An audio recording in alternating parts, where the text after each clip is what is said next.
If a student was to walk up to me today and say, Chase, I'm struggling.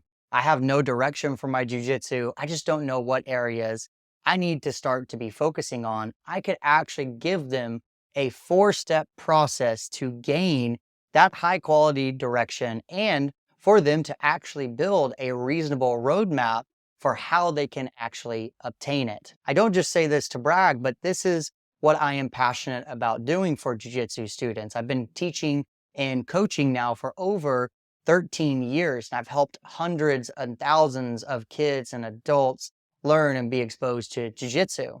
Personally, I think having direction is one of the most important things that you can do in your own journey. I'm not even just talking about to win your next competition. I'm just talking about getting the most out of jiu-jitsu. And the students who I have worked with that have gotten the most or stayed on the mat the longest or gotten the biggest benefits from jiu-jitsu are always the ones that were able to have some type of direction for their training.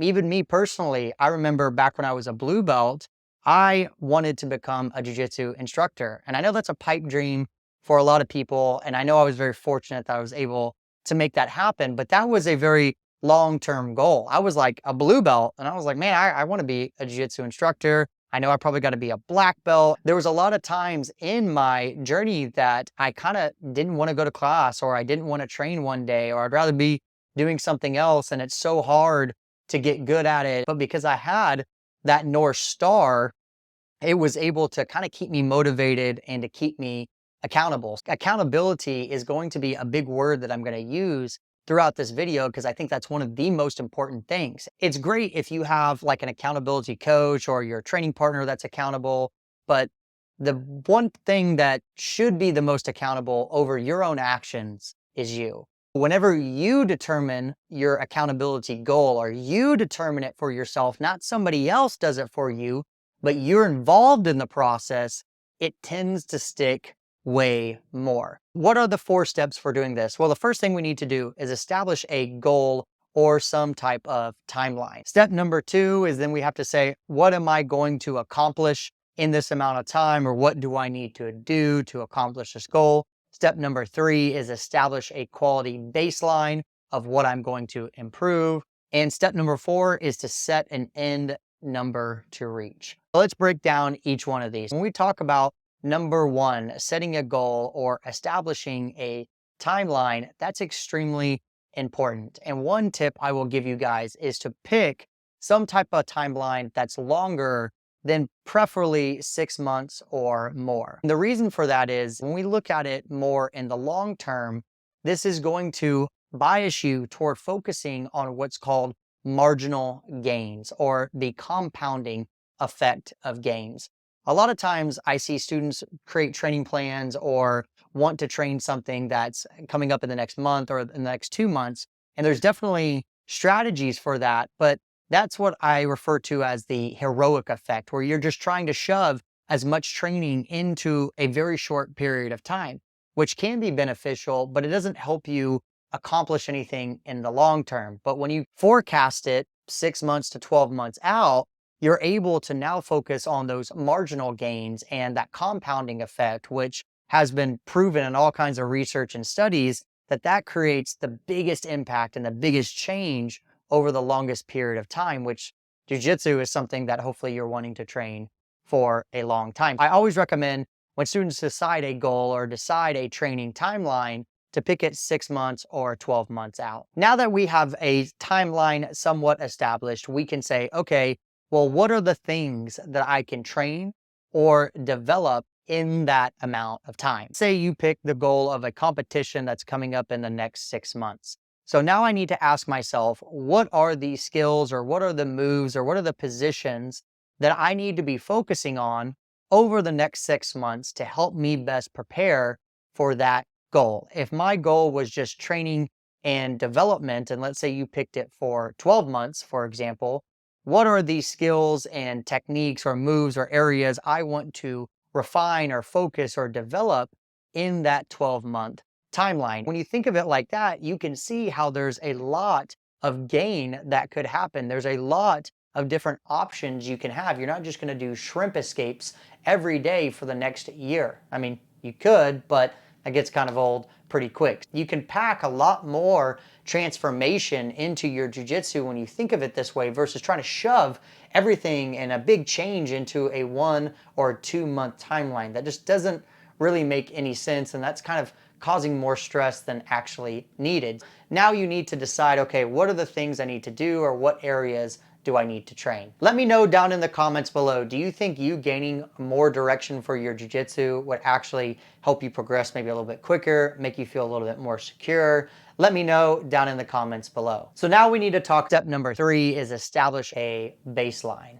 Let's say you chose that you want to improve your guard passing because you have this tournament coming up in the next 6 months and you really want to invest time improving your guard passing. Well, I recommend that you use the 1 through 10 score and you give that guard passing a number. 1 being the worst it ever is and 10 being the best that it could ever be. And when you give that an established baseline score, only is that making us aware of what it's at now, but it can also help me tailor my approach to improving it. The way that I encourage a student to improve something that's at a 1 or a 2 or a 3 is much different than how I would recommend that they improve something that's a 7, 8, or 9. Because 1 is on the extreme weakness or an extreme gap that you have, and on the other end of the spectrum, it's a very high level strength that you might have. So the way that it gets improved, or the way that it gets refined, or the strategy for how you could train it is going to vary per different baseline score. So it's very important that we do that, and it gives us something to refer back to see if I actually accomplished my goal, and helps me stay that accountability course. Now, step number 4 is setting that end goal. And we had to wait until we got all the way through in order to do this. The biggest reason being is because I needed to know what the timeline was.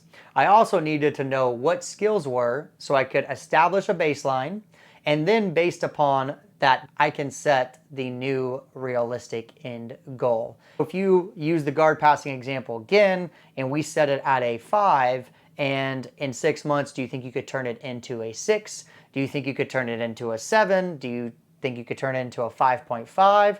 That's going to depend on how disciplined you are, how much focus you have on the mat, are you training it the right way? There's a lot of variable factors that go into that. But one thing I will tell you just about assigning quality expectations is that the higher the number is, the slower the growth becomes. For example, it's a lot easier to go from 1 to 5 than it is to go from 5 to 10.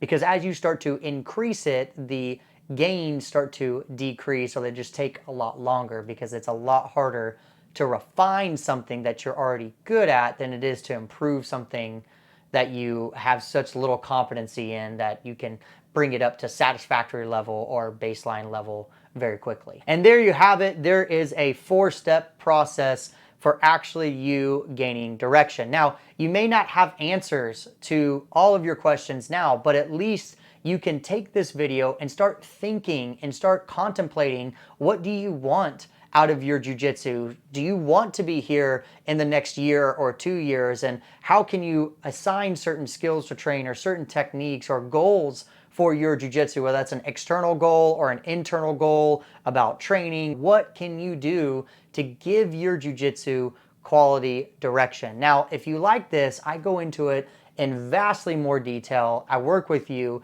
to help you determine what are good goals, where is a good baseline for you, what do you know well, and we put together a full plan for your jiu-jitsu where you can start to map it out. We even break it down even further into monthly action plans. So you'll have your big overall goal, and then we will help you build the monthly action plans of what needs to be done every month to stay on task, to stay on track. So not only are you creating your own accountability, but you're working with me, and I'm keeping you accountable as well. So if that's something that you think you'd be interested in, make sure you click the link that's down in the description below, where you can fill out an application to join. Not everyone is a good fit, unfortunately. If you think you would greatly benefit from that, Please apply now. And with that being said, check out this next video that's going to pop up right here, and I'll see you guys in the next one.